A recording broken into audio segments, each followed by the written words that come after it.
सागर जी हरियाणा से। राधे राधे महाराज जी। गुरुदेव, भजन की पूर्ण परिभाषा क्या है? क्या नाम जोप को ही भजन कहते हैं, सत्संग या इष्ट की सेवा को भजन कहते हैं? ये सब भजन है।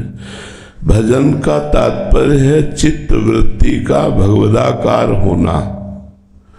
वो चाहे सत्संग से, वाणी पाठ से, शास्त्रों के स्वाध्याय से और भक्तों की सेवा से, समाज सेवा से, स्वयं के चिंतन से, ये सब अभ्यास है।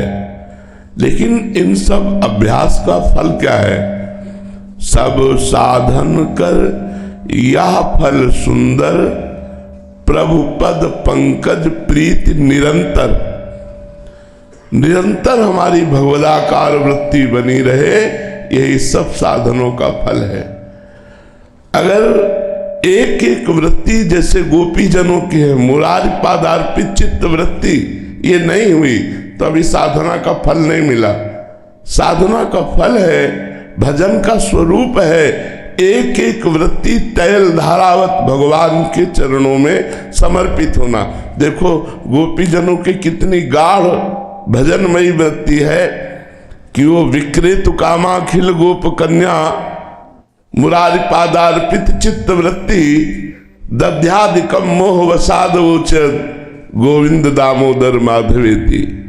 भगवान में इतनी तन्मय है कि वो जा रही दही बेचने और कहना भी चाहती हैं कि कोई दही ले ले दही, लेकिन श्रीमुख से निकलता है कोई गोविंद ले ले, कोई दामोदर ले ले, कोई माधव ले ले।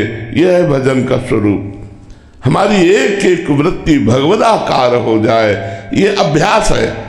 शास्त्रों का स्वाध्याय करना, सत्संग करना, ये सब अभ्यास है। इस अभ्यास का फल है कि एकांत में हमारी वृत्ति भगवदाकार बनी रहे, एक एक वृत्ति हमारी भगवान के चरणों में अर्पित हो जाए। इसी का नाम भजन है।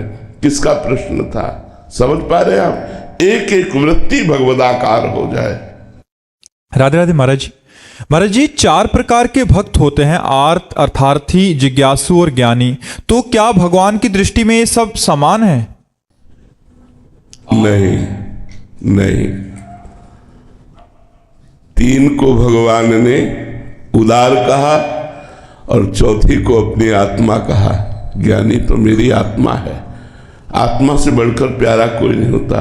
अर्थार्थी भगवान से अर्थ लेना चाहते हो, भगवान से प्यार नहीं करता।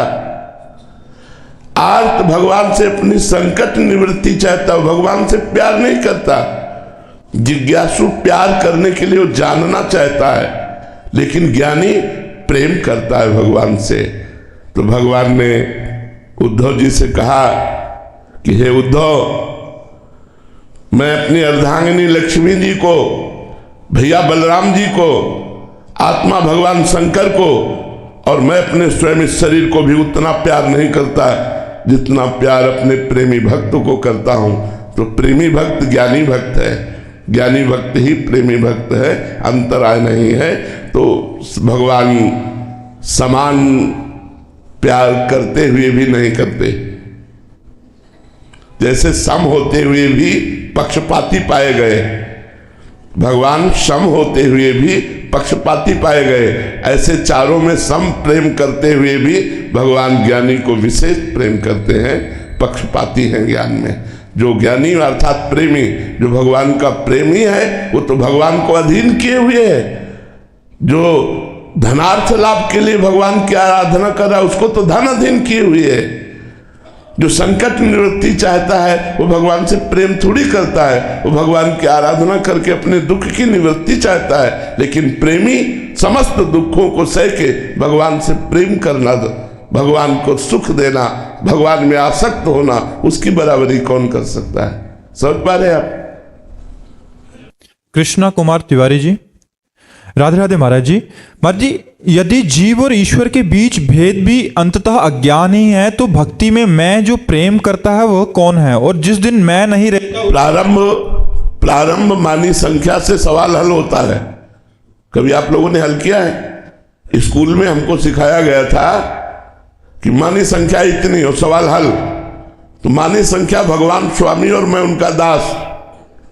लेकिन जब पूर्णता होगी जा करके तो ब्रह्म नहीं, माया नहीं, नहीं जीव नहीं काल, अपनी ही सुदिना रही एक रहो नंदलाल। मैं का विस्मरण हो जाना भक्ति है और मैं में सबको समा लेना ज्ञान है।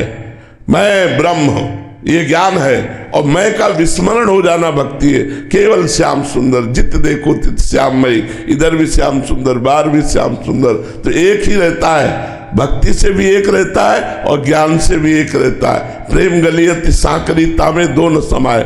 भक्ति प्रारंभ भेद से होती है, स्थित अभेद में होती है। ज्ञान भी अभेद से प्रारंभ होता है, अभेद में स्थित होता है। तो इसमें अंतराय क्या है? आप समझ पा रहे हो हमारी बात? प्रारंभ होती है दास और स्वामी से, भगवान मेरे स्वामी और मैं सेवक। और जब स्थिति आती है सोई जाने जे देव जनाई, तो जानत तुम्हें हो जाई। तस्मित जने भेदा अभावत, भगवान और भगवान के भक्त में भेद का अभाव है।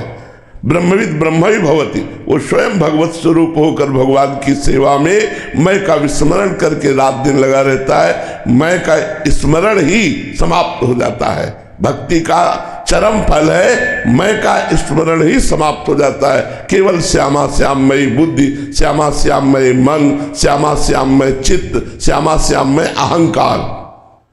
अहंकार भी श्यामा श्याममय। तो मैं बचा ही नहीं, वो तो भगवान में तन्मय हो गया। और मैं के रहित होते हुए भी सेवक स्वामी की संबंध की रीति से सेवा स्वाभाविक होती रहती है। ये स्थिति है, ये वचन के द्वारा समझाई नहीं जा सकती है। रेखा रानी जी करनाल से। राधे राधे महाराज जी, आपके चरणों में कोटि कोटि प्रणाम। महाराज जी, भक्ति के रास्ते में सबसे बड़ा शत्रु कौन है, दुनिया या हमारा अपना अहंकार? नहीं, भगवत विस्मरण सबसे बड़ा शत्रु है। भगवत विस्मरण, भगवान का स्मरण छूट जाना ही सबसे बड़ी हानि, सबसे बड़ी विपत्ति, सबसे बड़ा शत्रु। का हनुमंत विपत्ति प्रभु सोई, जब तो सुमिरन भजन न होई। हानि हरिवंश के नाम अंतर पड़े, लाभ हरिवंश उच्चरत बानी। भगवान का स्मरण छूटा, यही सबसे बड़ी शत्रुता, यही सबसे बड़ी हानि, यही सबसे बड़ा घाटा, यही सबसे बड़ी विपत्ति। इससे बड़ी और कोई विपत्ति नहीं है। भगवान का स्मरण चल रहा है तो काम क्या बिगाड़ लेगा? भगवान का स्मरण चल रहा है तो संसार क्या बिगाड़ लेगा? और भगवान का स्मरण नहीं तो क्या बन जाएगा? सब धूल धूसरित, मरोगे तो कुछ भी तुम्हारे साथ नहीं जाएगा। न तुम्हारा पद, न तुम्हारी प्रतिष्ठा, न बैंक बैलेंस, न रिश्ते नातेदार, कोई तुम्हारे साथ जाने वाला नहीं। भगवान का स्मरण सबसे बड़ा मित्र और भगवान का विस्मरण सबसे बड़ा शत्रु। तो हम निर्णय करते हैं कि हमारा शत्रु सबसे बड़ा कौन? विषयी मन। मित्र कौन? भगवत अनुरागी मन। जो भगवान का विस्मरण कर दे वही सबसे बड़ा शत्रु है, मन। और जो भगवान के स्मरण में लग जाए तो वही सबसे बड़ा मित्र है, मन। तो विषयानुरागी मन शत्रु, भगवत अनुरागी मन मित्र। तो भगवान का विस्मरण ही सबसे बड़ा शत्रु है।